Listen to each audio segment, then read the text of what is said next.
requires no introduction. She has attended number of webinars in the family, and whenever she comments or she's so clear in her approach, and I don't think there is a need of any introduction. So we're already running short of time. So directly, she's from North Bengal University. One thing I should say, and directly let us move to Dr. Anureema for her paper.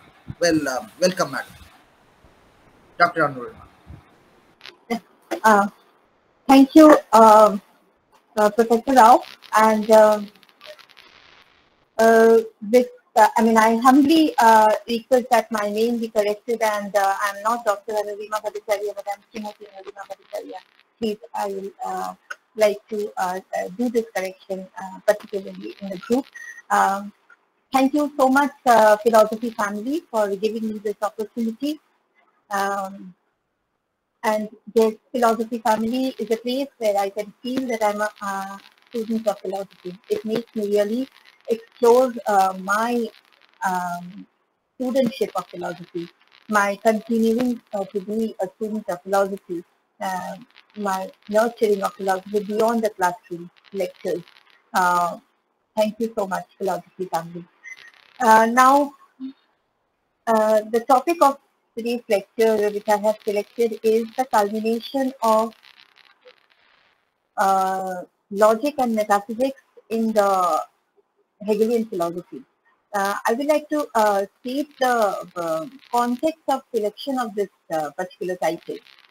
It was in the month of May, probably, when there were a series of lectures in this group, continuing of Professor Pramod Kumar Das on function philosophy. Okay, and there we had discussions, and as I remember that there was a clear, as per the conscience philosophy, Professor Das had clearly presented the idea of logic in the conscience terms, which is associated with his epistemological discussions. And exactly it was there that I thought that in contrast we can also understand the concept of logic in understanding the metaphysics of the Hegelian philosophy. And so this particular topic was decided long back in the month of May, June, and but it was like it took lots of time to actually. The lecture we held, it was my difficulty that I could not give time sufficiently. Now, I should start with what is metaphysics for Hegel, what is philosophy for Hegel, and what is logic for Hegel. Because his understanding of metaphysics, his understanding of philosophy, and his understanding of logic are interrelated. Hence, we have a traditional approach of all these concepts. We have discussions, and definitely we cannot understand the discussion done by any philosopher isolated in any isolated form. So when we try to understand philosophy or metaphysics, we definitely have we should take the background of the precedence of the thought of that particular philosophy, of that particular philosopher. Now, when Hegel is trying to do his philosophy, he has in the background the Kantian philosophy there. It is clearly a rejection of metaphysical, metaphysics in the sense of knowledge. That is, we do not have the knowledge of metaphysics. And he argued that because the knowledge of phenomena or reality is not possible, hence metaphysics is not possible, and logic is applied only as the categories in framing the knowledge situation. So logic is confined to the world of knowledge in the epistemological sphere. Now, it is exactly at this point that I would like to place Hegel and his getting influenced by Kant in the first place, and then how his turning of philosophy from Kant onwards to his building up of the system of his own. As we all know that Kant is a system builder. He builds a system of his own. He builds philosophy in the version of a system.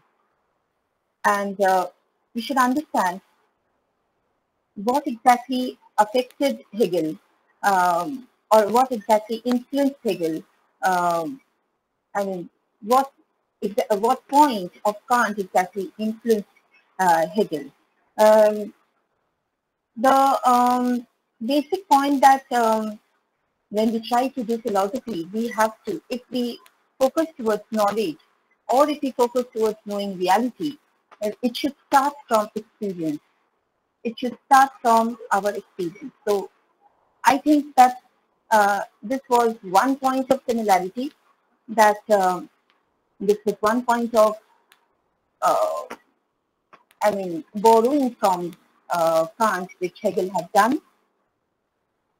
Just as Kant claimed that knowledge, if we want to have a proper system of knowledge, then we have to start with experience, and then we have to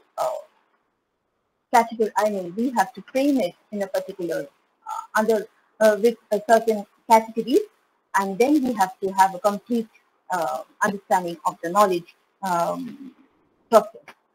Similarly, for Hegel, when we start knowing philosophy, or when we start knowing what is real, what is reality, then we have to start with our experience.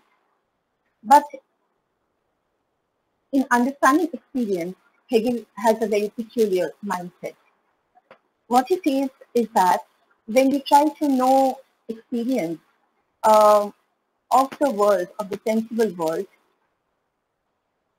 in trying to know the reality, um, basically, uh, our what is the target? What is the target?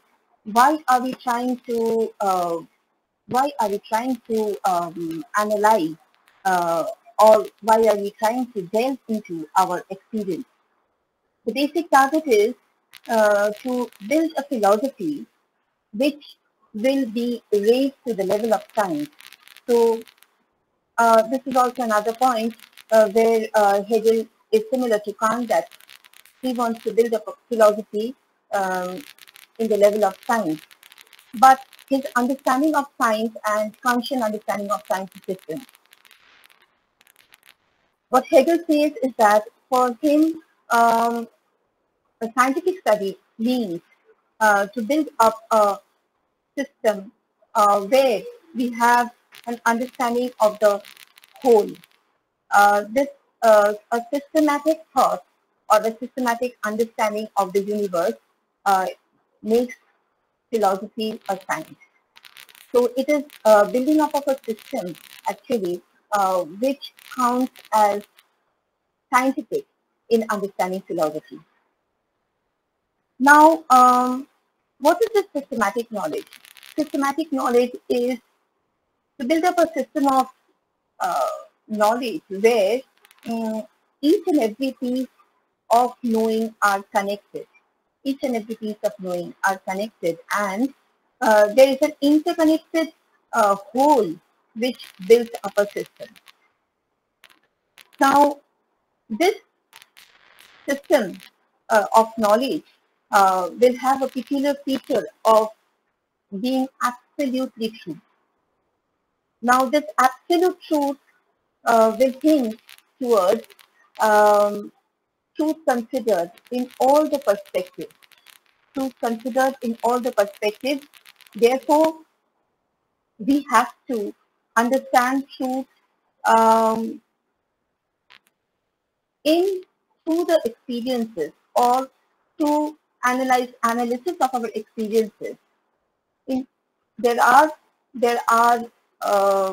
different experiences of the world, and each and every experience of the world is actually having a rational background. What Kant wants to say is that there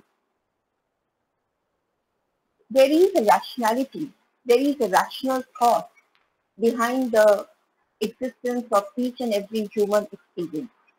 There is a rational thought at the background of each and every human experience. And when we are trying to build up a philosophy where we are claiming to build up a system or interconnected truth, interconnected thought to the world of our experiences, then we have to move towards connecting the different experiences or connecting the different rationalities behind each and every experience. We have to connect the different rationalities behind the different experiences. This is the only way of knowing truth in its absoluteness, and in building up of a system, in building up of a science, in doing philosophy, or in knowing reality. So the target of building up of science or the target of building up of philosophy in the sense of building up of a scientific study will start from experience and will start from analyzing each and every experience by terms of its thought. By terms of its thought. What Hegel claims is that whatever experience I'm having and whatever be the rationale or the rational thought behind each and every experience are only two sides of the same coin. So I cannot distinguish what I experience with the thought behind that experience. They are identical. So if I want to know what is real, if I start with my first-hand experience, then it is same, it is identical with knowing the rationality behind the experience. So if I have to know the reality, I have to move through the experiences into the rational core of each and every experiences and connect the rationale or the rational thought of each and every experiences one with the other to build up the absolute thought. The absolute thought, which is the absolute truth or the reality according to Hegel.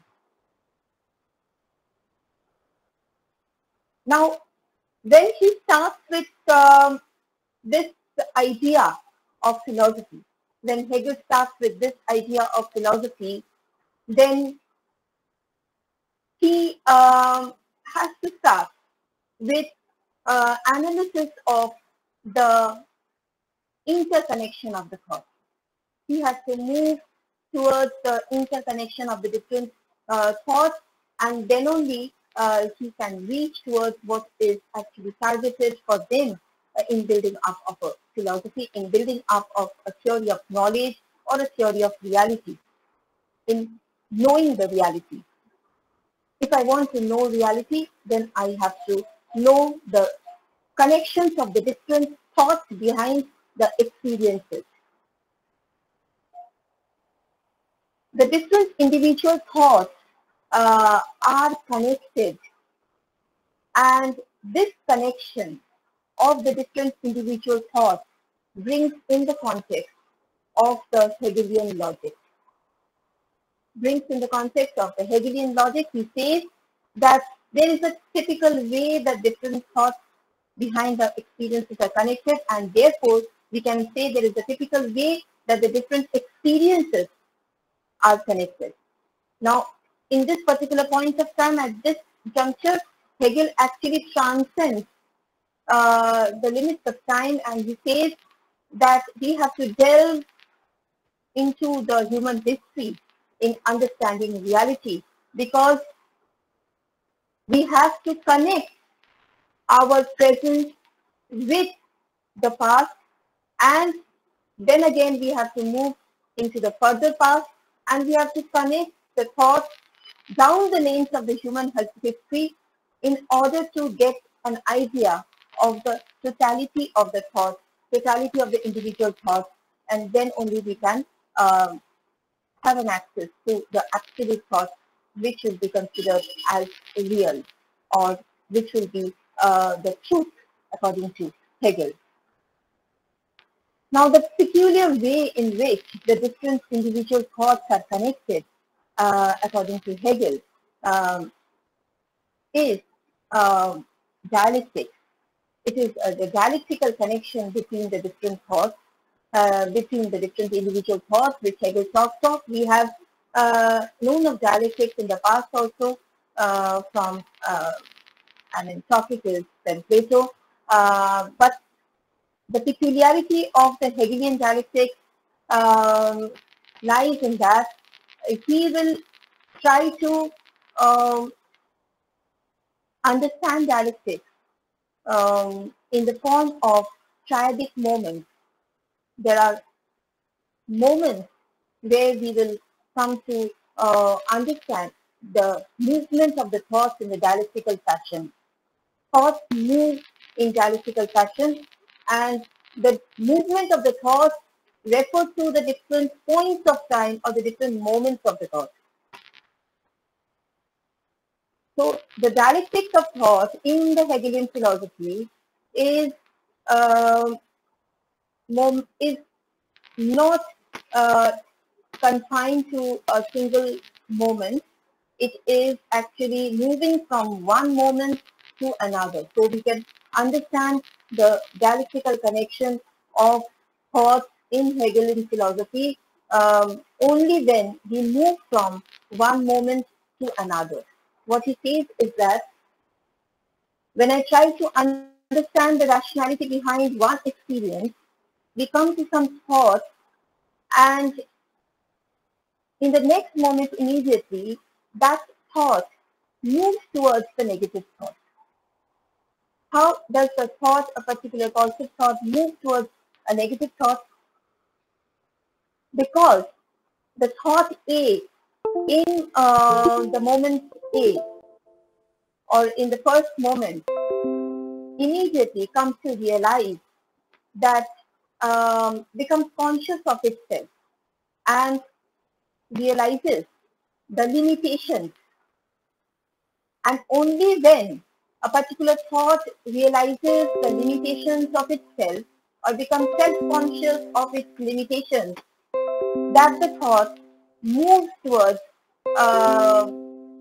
the negative thought, where the limitation of that particular thought is revealed.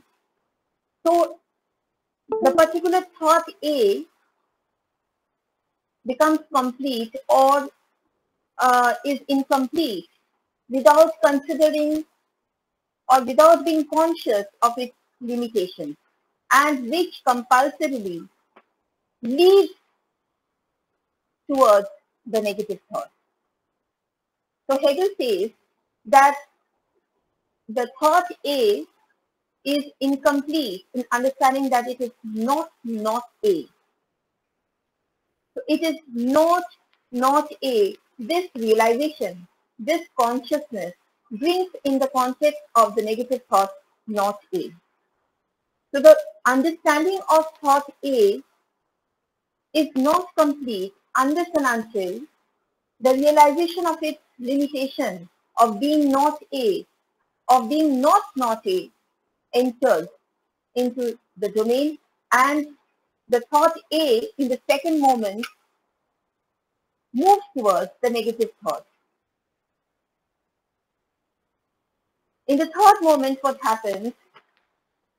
This not A, the second moment thought, not A, similarly realizes its own limitations in the context of A, and there is a conflict between A and not A, between the thought of the first moment and the thought of the second moment. So this conflict is resolved out of a synthesis in the third moment. And this synthesis, which is done in the third moment, comes out of A and not A, of the first and the second moment. Hegel says that the synthesis will come out in the form of B, a new thought, which is not different from A and not A of the first and the second moment. The thought B consists of or comprises of the essential elements of A and the essential elements of not A. Hence, it is both A and not A. At the same time, it is both not A and not A. So, it is both A and not A and both the absence of A and not A, hence constituting B or the new thought of the third moment. These thoughts, these dialectical movements of the thought and the dialectical connection simultaneously, the dynamics of thought and the dialectical connection of thought comes in the context not in a very formal sense, not in a very abstract sense. What I wanted to actually point out in my lecture today is that when we do formal logic, we have a particular area. What we have, we want to understand the nature of the judgment. We want to understand the laws concerning the arguments, the validity of the arguments. When Kant was doing logic, when we were understanding the Kantian logic, he placed logic in the sense of he aimed to describe the logical relation between the categories that provide the conditions of possibility for our experiences, for our cognitive experiences. But in contrast to the Kantian transcendental logic and also the formal logic, when I expose Hegelian logic, it comes as an analysis of the interconnected systems of the basic categories of thought. I am trying to explore the interconnection of the basic categories of thought in order to understand reality. So the context of logic, the context of the Hegelian logic is in the context of understanding reality or in exploring the metaphysics or in doing or in building up of philosophy as a systematic study of truth. Now, Hegel wanted to transform the transcendental logic of Kant into speculative logic, where the immanent development of the categories in a logical sequence is shown. We wanted to build up our speculative logic where we can show the development of the categories of thought. And Kantian motive was basically to understand logic or to place logic as a background in understanding knowledge. It only forms a structure or the background in understanding knowledge or knowledge situation as such. Whereas Hegel wants to stress on the dynamics of thought, and he wants to place logic in understanding the dynamics, in understanding the reason behind the change of thought. And hence, he wants to do a speculative logic, and he wants to understand how the categories of thought develop in a logical sequence.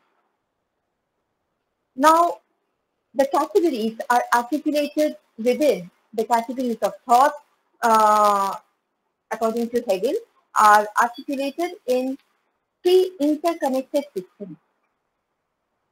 Now, these three interconnected systems, or which are the major categories according to Hegel, are logic of being, logic of essence, and logic of concept. Now, each of these systems display its own sequence of development. There is an internal development within each and every system, be it a logic of being, be it logic of essence and logic of concept. There is a development within each and every system, and finally there is a interconnection between all the three systems, which will complete the course of understanding of the development of the categories. So there is an um,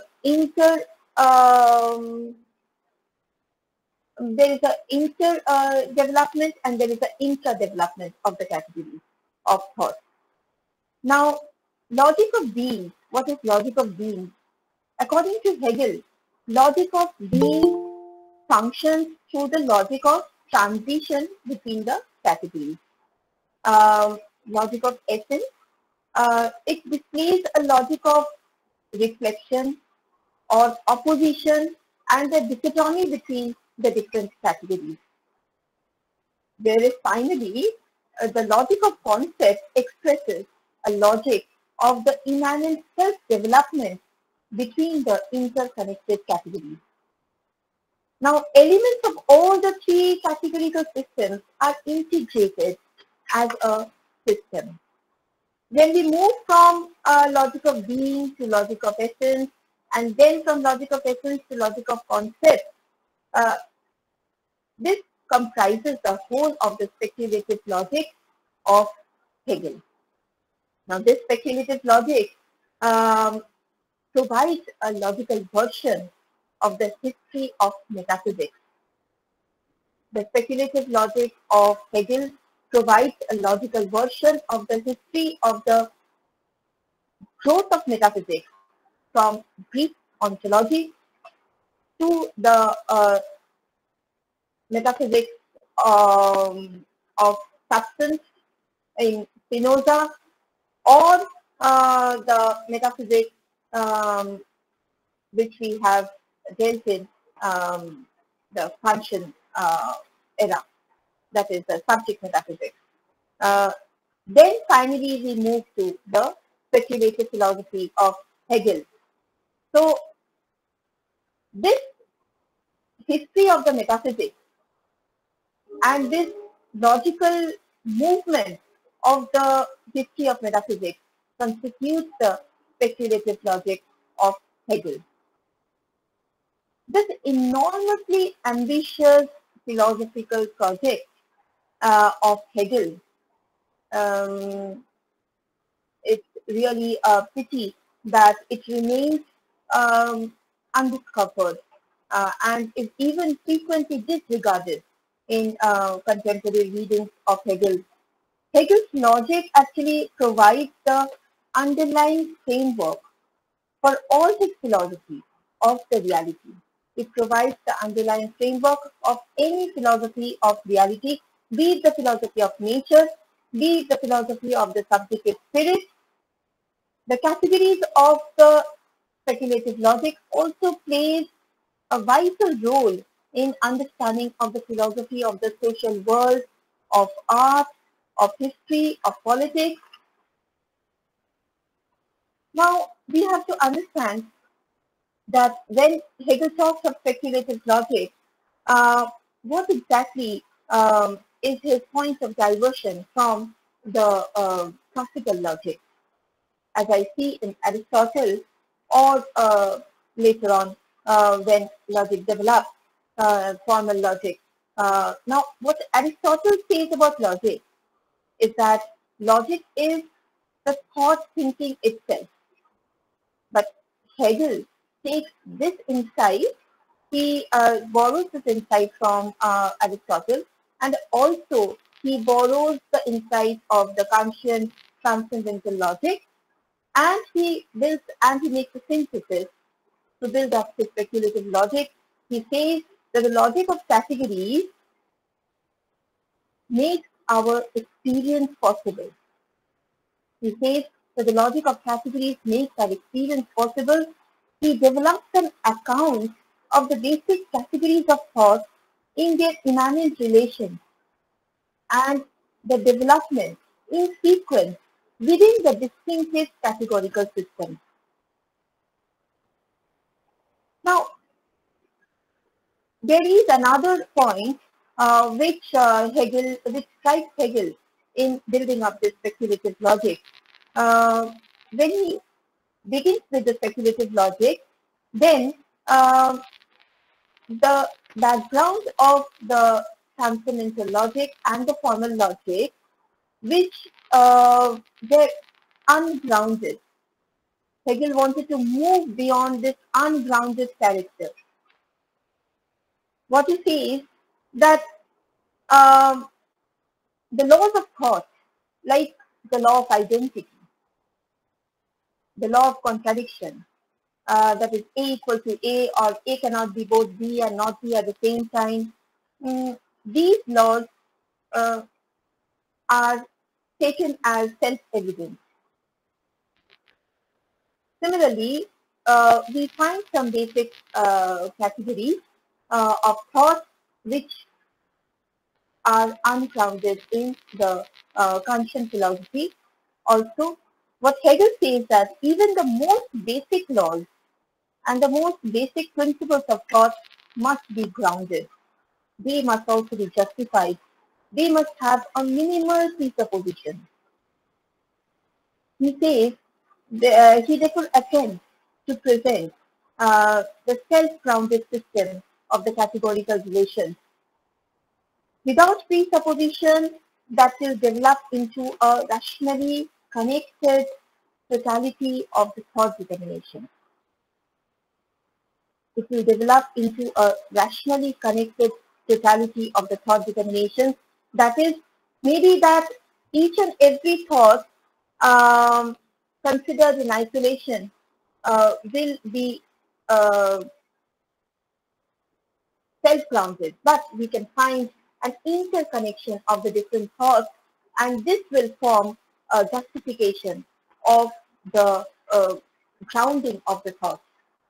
Hegel examines the threefold logic of conceptuality in its self-developing movement towards the absolute, the unity of the concept and the reality, because he is trying to understand reality in terms of the rationality behind.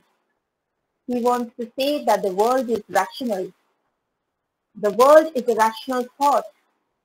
Hence, if we want to understand what is real, then we have to understand the rationality behind the existence of the world, or the thought, the rational thought behind the existence of the each and every experiences. Hence, for him, reality and thought are identical, or he is identifying reality with concept. And therefore, the absolute thought, which is the absolute truth or reality, according to Hegel, is not an intellectual abstraction. It is not an intellectual abstraction. It is unity in difference of the thought and being that expresses the rationality of the real. In understanding reality, we have to connect the different thoughts, and we have to know the differences of the different thoughts. At the same time, we have to understand the connection of the different thoughts. Hence, we have to know the identity in difference. This way, it will make up a compact whole. Hence, Hegelian thought is not entirely an abstraction. It is unity in difference of reality and thought. It's being and thought. And this expresses the rationality of the real. The aim of Hegelian logic is to transcend the opposition of the analytic logic, the formal logic, which is the ground for the metaphysics, where there is a duality between the subject and the object. He transcends this dichotomy, this dualism of subject-object in the realm of metaphysics, in understanding metaphysics. And to the speculative logic, what he says is that we can overcome we can overcome this dichotomy or this dichotomous thinking of logic and articulate a threefold unity of the universal, the particular, and the individual. Hence, we will get a logic that Hegel claims to have a genuinely free, self-developing thought. We can understand the development of the thought.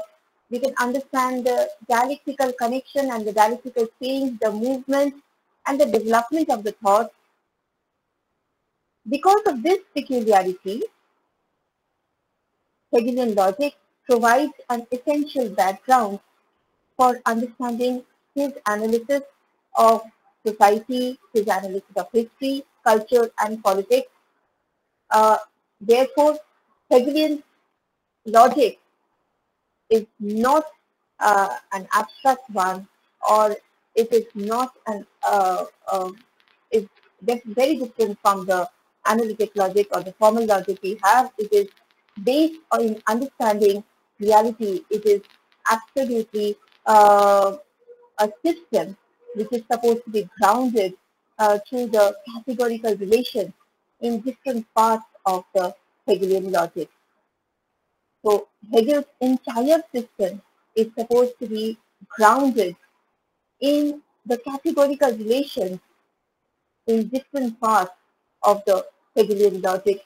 Without understanding the categorical relations between the different parts of the thought, it is not possible to understand reality, or in exposing metaphysics, or in that case building up of a system or a systematic study, which Hegel considers to be a scientific study, because he understands science as a scientific, as a systematic study. So for Hegel, science is to build up a system, and system is to build up a whole, and a whole will consist of the interconnected parts, and the interconnected parts are nothing but the interconnected thoughts, which forms the background or the core of the reality.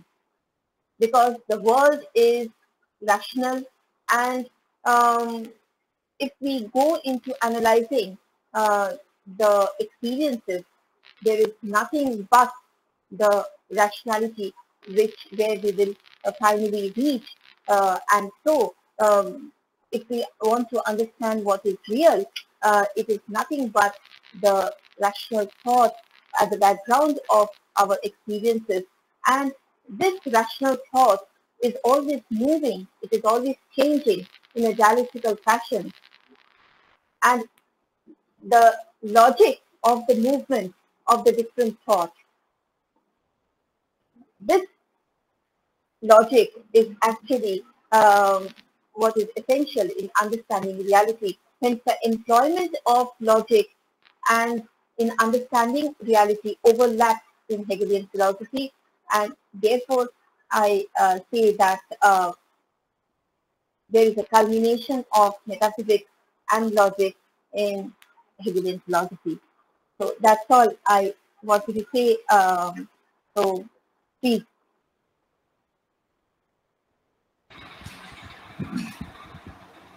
Thank you so much, madam, for your effort in developing this idea. Well, I'm not making a comment now. Well, we are moving to Dr. Ghosh for his observations, sir. Dr. Ghosh. We are running short of time. Yes, sir. Thank you, Dr. Rao.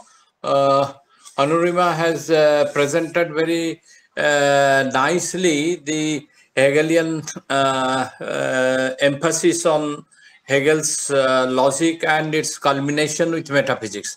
But what I feel that Hegel's science of logic is definitely a new domain, and it is different from the traditional Aristotelian logic, because what we find in logic, traditional logic of Aristotle, the contradiction, and the main thing is how to resolve that contradiction. So Aristotle took the a way of syllogistic method to arrive at the world, and that is the way he tried to relate thought and being. But and he never referred to this, that I am going to relate the thought and the being. But Hegel, from the very beginning, his primary intention was to relate these two, thought and being, and that is possible only through a third category, that how to resolve this contradiction, and therefore he brought the sense of dialectic into the picture, and probably he got the impetus from Plato. We do not know, but Hegel, that's why science of logic of Hegel is termed as a higher logic, and then automatically the other logics before him become a lesser form of logic. Because you see, when Hegel is becoming the third category, the becoming, by the resolution of being and non-being, then everything comes under this. Because during the, you see the difference, during the time of Aristotle, there was not so much discussion on social and other aspects of the human life, and which has come down to through the ages to Hegel. So Hegel thought that if we can discuss becoming in its various manifestations, then only we can make a sense to the social and the political essence of human being, and also to relate the thought and the being. So that this is very simple. With one sentence, he related this thought and being. He said that real is rational and rational is real. So this thing is the dominant, this assertion is the dominant assertion, and which he maintained throughout. And that is how we find all the developments which followed Hegel. We find Marx, we find Schopenhauer, we find all the other philosophers, and they all got their impetus from Hegel more than that of Kant. Thank you. This much. This is just an observation, and we can. This type is a line of thinking that we can make out of it. Thank you. Thank you. Yes, thank you, sir. Well, let's move to Dr. Tandem. Alok Tandem, sir. Tandem, sir. Sir, please. Oh, thank you very much, Dr. Rao. Actually, this is not my field.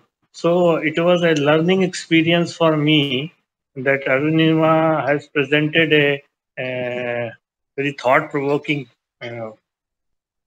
paper in my understanding, that real is rational and rational is real, and identity of thought and reality.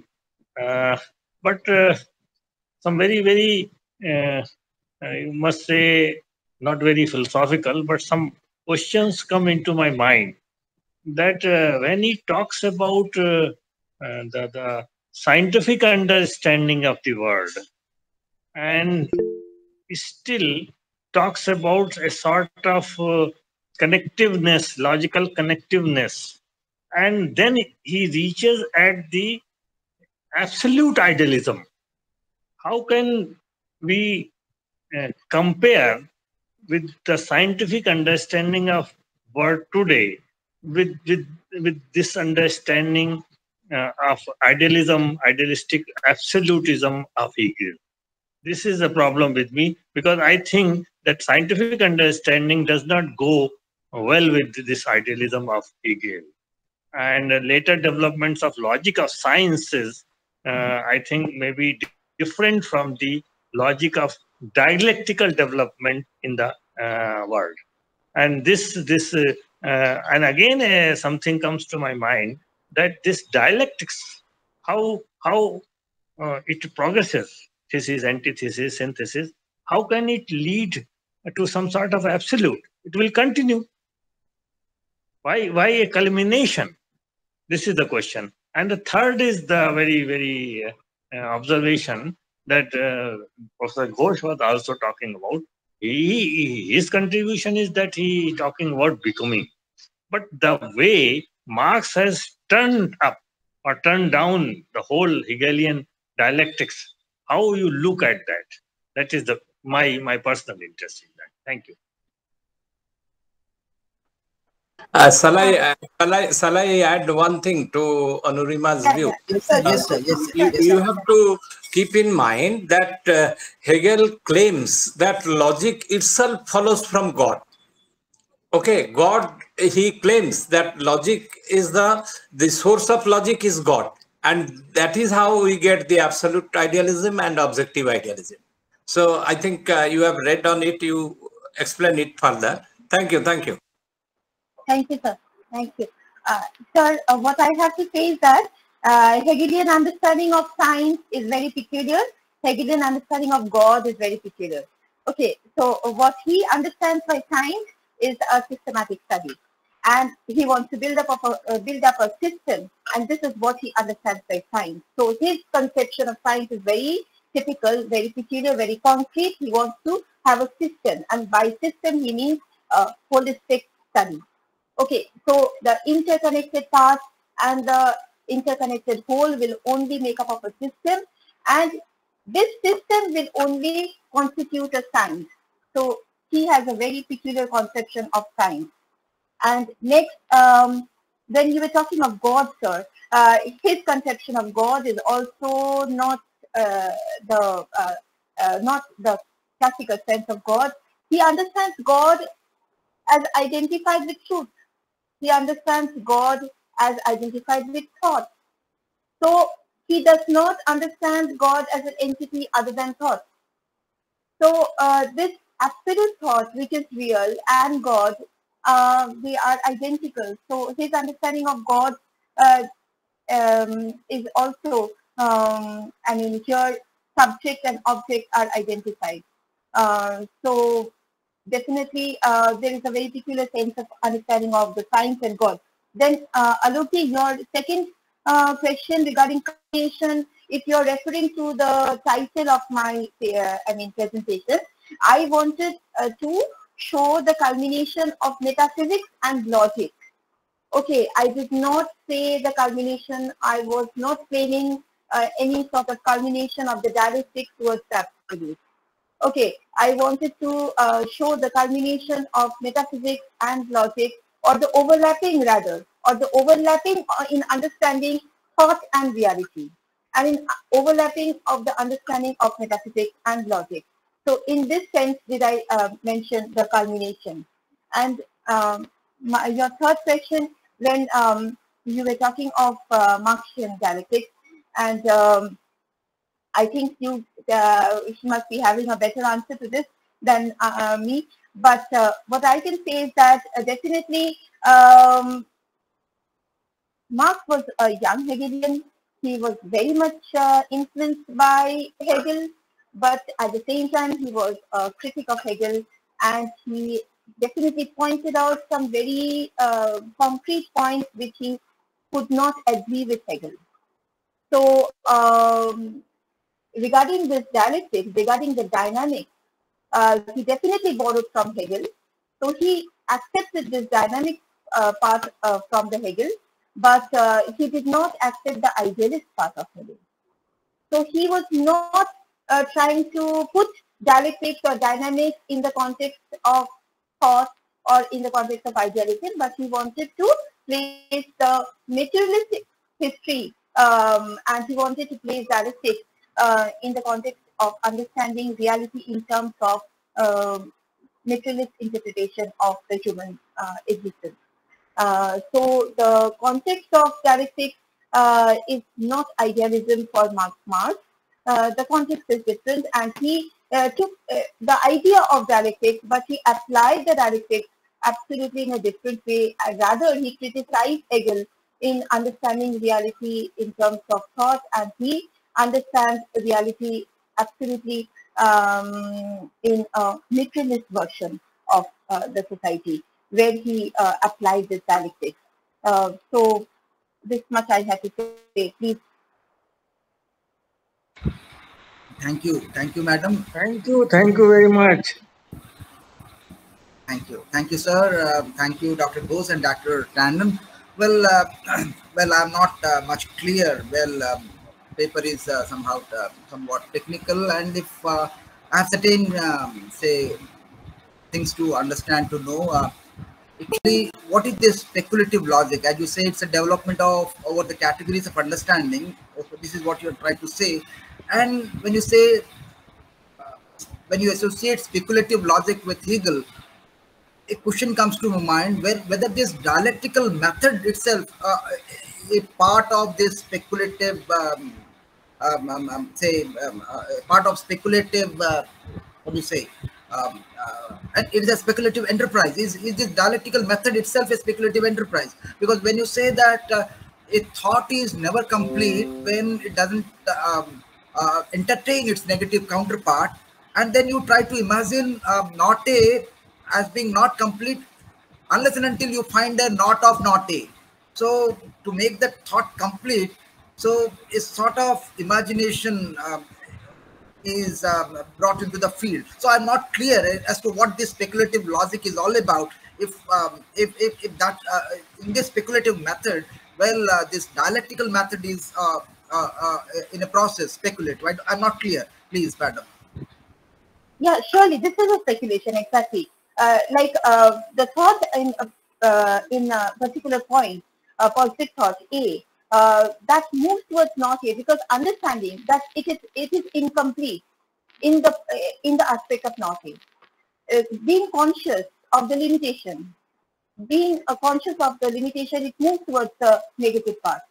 So this is the speculation. Each and every thought moves towards the negative thought. And then again, the negative thought again realizes that it is also incomplete, it is also limited in context to A. That is the thought of the first moment. So the thought of the first moment realizes its limitations, and in context to the thought of the second moment, because hence it moves towards the second moment. The positive thought moves towards a negative thought because it realizes its limitations, and the point of its limitation forces it to move towards the negative thought in the next moment. And this goes on. This is exactly the dialectic, and here lies the speculation. Absolutely right. Thank you, madam. Thank you, madam. Do you suggest that the movement of thought, it is speculative? Because you see, we can use freely speculative metaphysics, but we cannot use speculative logic, because that is a process through which and for that reason the culmination of logic and metaphysics takes place in Hegel. So you just can't say that it is a speculation. Logic cannot go by speculation. It goes by some method, some process, and that process is dialectic here in Hegel. Thank you. I will not take much of your time. Well, thank you, sir. Thank you, sir. Thank you, madam. One more thing, madam. Well, again trying to understand. Well, when you say, when Hegel says real is rational, and then rational is real, so and then if at all there is an identity, okay, is it a logical identity? When you say real is rational, if I say P implies Q, then say Q implies P. So if you bring these together, we can have a logical identity. Okay, what sort of identity does, if at all there is an identity in this assertion, I see a logical identity. If I say P implies Q, then say Q implies Q. If I bring them together, I can find an equivalence of P and Q. But what does Hegel say? I don't know. I'm not sure. If we take this logically, yes. Yeah. I don't think that we consider it as logical identity. I mean, I may be wrong, but it is an identity in the metaphysical sense of the term. Like, if I try to understand reality, I reach to thought. So I identify the metaphysical reality with thought. This can be a metaphysical assertion, an identity in this sense. But I don't consider it as a logical identity. somebody else may help if anybody else has any different opinion. This is my opinion. Madam, I could not listen to your line, madam. Last line, I could not listen. I could not hear. This Yes. is basically, I said this is basically a metaphysical assertion that I'm identifying the thought with the reality or thought with being. And I don't consider this as logical identity in the sense of the term. Okay, thank you, madam. Thank you. And one more last, when we say this, the entire process that we see when we call it speculative logic, when the transition from A in T1 to not A in T2 and a synthesis of A and not A in T3. So whether this entire movement is a sort of that constitute the dialectic method, whether it is all implication, is it a sort of implication, or if I take logic into account, then like when I bring A and not A together and to get a synthesis finding B, so is it a sort of implication where in B I find both A and not A? Is it a sort of implication? Is this dialectic method, the transition from thesis to antithesis to the synthesis, is this entire transition an implication? This is a very interesting question. I will definitely think over it, but right this moment, what comes to my mind is that if A is forced to move towards not A, if it is a compulsion on the part of the thought A to move towards not A, so we can consider that A implies not A. So, but this particular answer just came to my mind in context to your question, and thank you for the question. I will continue thinking over it, but right now I interpret it that way, because if not A is a compulsion out of A, that is definitely it is entailed from A. So there is an entailment relation, I consider. Okay, thank you, madam. Thank you. Well, let's move to Professor Pramod Kumar Das, sir, while he is with his observations. Welcome, sir. Thank you, Anureema madam. I am happy that you delivered extempore. That indicates your understanding. Otherwise, nobody can speak extempore. Thank you. The contribution of Kant, Hegel, and Marx. That is the point. Kant is speaking about the limitation of rationality. Hegel is speaking about the highest possibility of rationality, and Marx is speaking about the proper use of rationality. This is the difference. So when Kant is speaking about the limitation of rationality, he is saying that by pure reason we cannot speak about metaphysics. For that we shall have a second type of logic or reason, that is practical reason. By the logic of physics we can't speak of metaphysics. That is the point of Kant. Therefore the real is unknown and unknowable. Hegel's contribution to the whole society is the possibility of rationality in the dialectic way. That how can we develop a thesis, automatically, logically the antithesis comes and we go forward to the synthesis. Dr. Tandon very rightly said, then we should continue in that way. There should not be a final point, but Hegel somehow he stopped at one point and he said this is absolute. That is not the so that is the problem of Hegel. So Hegel is an idealist. Okay, so through idealism we can't explain reality, because it is impossible. Through idealism we can have a conceptual understanding only. Tikke baba gotte minute tikke. We can have conceptual understanding.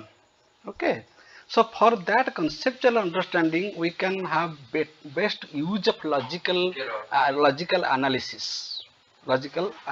So dialectical method is the is that part.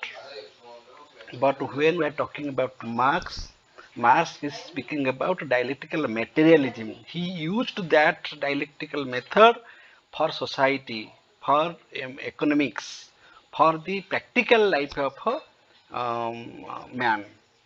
So this is the difference. So Kant is a critical philosopher, Hegel is an idealist, but Marx is a practical philosopher, a social thinker, we can say, social reformer, we can say.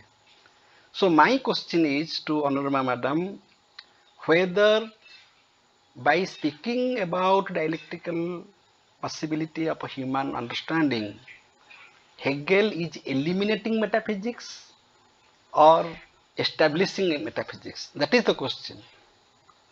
Whether Hegel is eliminating metaphysics or establishing metaphysics by saying that real is rational and rational is real. This is my question. Please tell me. Yeah, definitely. According to my understanding, definitely it's establishing metaphysics.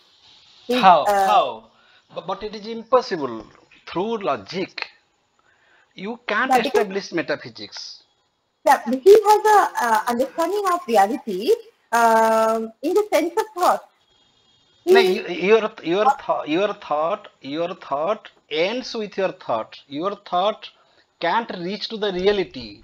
By your thought you can have a better and best understanding of reality. Understanding of reality is not reality. But that is the point. What Hegel says is that when I'm searching for reality, what is real, he defines that what is real is what is the rational. So the thought is the reality. So it is his interpretation of what is real. So I should not consider that reality should be considered only in in a defined sense of the term. So when he is searching for reality, he is trying to understand that if I want to know reality, it should be something which is absolutely true, which will give me an understanding of the truth and what is real and what is true is nothing but the rationality behind each and every experience or the thought behind each and every experience. Hence, he is interpreting reality in terms of thought. So he is establishing metaphysics. He is understanding reality in this sense. So definitely, yes, madam, I agree with you. So Hegel understands reality in this way. Hegel understands reality or metaphysics in this way, that human thought and reality, they are same. Okay, but that is not the point. Human intellect, human rationality cannot reach the metaphysics. Therefore Kant is right. Kant said very clearly that so far as the categories of understanding is concerned, so far as the science is concerned, both science and philosophy, science and intellectuality can speak only about the relativity, can speak only about the appearance. That can't speak about the whole reality because it's impossible. Because human mind is the mind of man. Through that logic, we can have by giving a better version of logic in the name of dialectics, we can have a better understanding of reality. We can't reach that reality. If we say so, then this will be a logical oddity. Okay, but what Marx did, one minute. One minute, I am telling you, therefore Marx criticized Hegelian idealism. He developed the same method and applied it in socialism, in the material perspective of a common man. So Sir, that I is, don't think that we should have a preconceived idea of reality. I mean, this is absolutely having a preconception of reality. That we cannot have a preconception. We cannot preconceive reality in a particular sense of the term, and try to tally our ideas with that preconceived notion. So this preconception, I think personally should not be there. I mean, what is real for Hegel is not necessarily to tally the defined sense of reality with my understanding. He doesn't have that obligation, that I have to match thought with the preconceived idea of reality.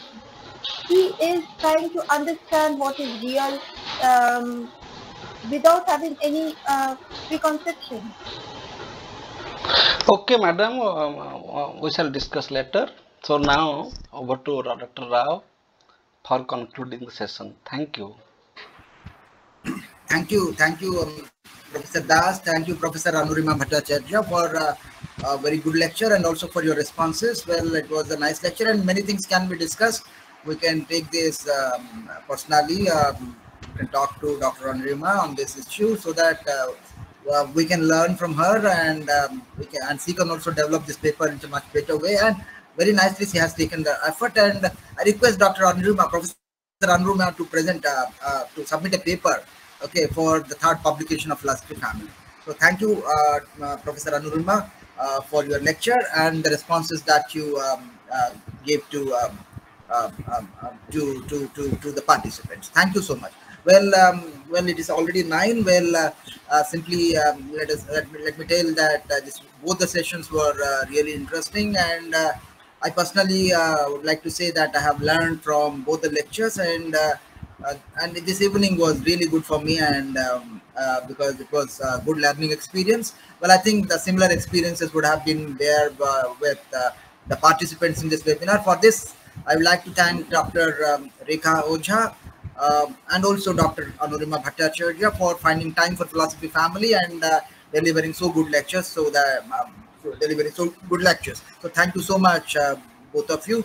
Well, I should thank Dr. Alok Tandon for being connected with us in both the sessions and raising important questions and also giving suggestions so that the entire thought can be developed further. And also thank Ranjit Ghosh, who is always with us, and his observations really make a lot of sense, and his observations really carry forward the discussion, both Dr. Tandon and Dr. Ranjit Ghosh. So I'm thankful to both of you, and also thank Sravani Mishra for her questions in the chat box. Well, and also thank our admin, Dr. Professor Pramod Kumar Das, for his observations, and his observations always. Well, I learned from his observations that when he took in Kant, Hegel, and Marx, and when he said Kant's position is something of limiting rationality, and Hegel is on exploring the possibility of rationality, and Marx is applying rationality to the social and economic fields. So it's again a good observation by Professor Das, and overall, this entire both the webinars are really informative, and I really enjoyed. And with these words, I thank all the participants for being connected with us and making this Sunday webinar so successful. Thank you all. Namaskar. Over to Professor Das for declaring the meeting. Dr. Rao, Yes, sir. Yes, sir. Today I really enjoyed the comments of Dr. Tandon. Yes, sir. Yes, sir. He always he speaks so natural. He speaks. His comments are always original. Very honest, without bias. No, his observations are really, they make a lot of sense. So the paper presenter should learn from the comments. That's how. We are all learning. We are all learning. Because they have experience. And every sentence has its own vibe. It has own filled with experience. Thank you, Dr. Tandon, Professor Ghosh, and others. It is really wonderful. Thank you. Thank you, Anureema Madam, for your beautiful Thank you. attempts. Thank you, sir. And Thank you so much. I thank you for your extempore speech. You should Yes, sir. develop that. Sir, I am never comfortable with reading. I'm definitely never comfortable with reading out paper. Yes, that's nice. Thank you. With this, the meeting is declared Thank closed. you. Thank you. Thank you all. Okay, thank you. Thank you all. Thank you. Thank you. Thank you. Thank you. Thank you.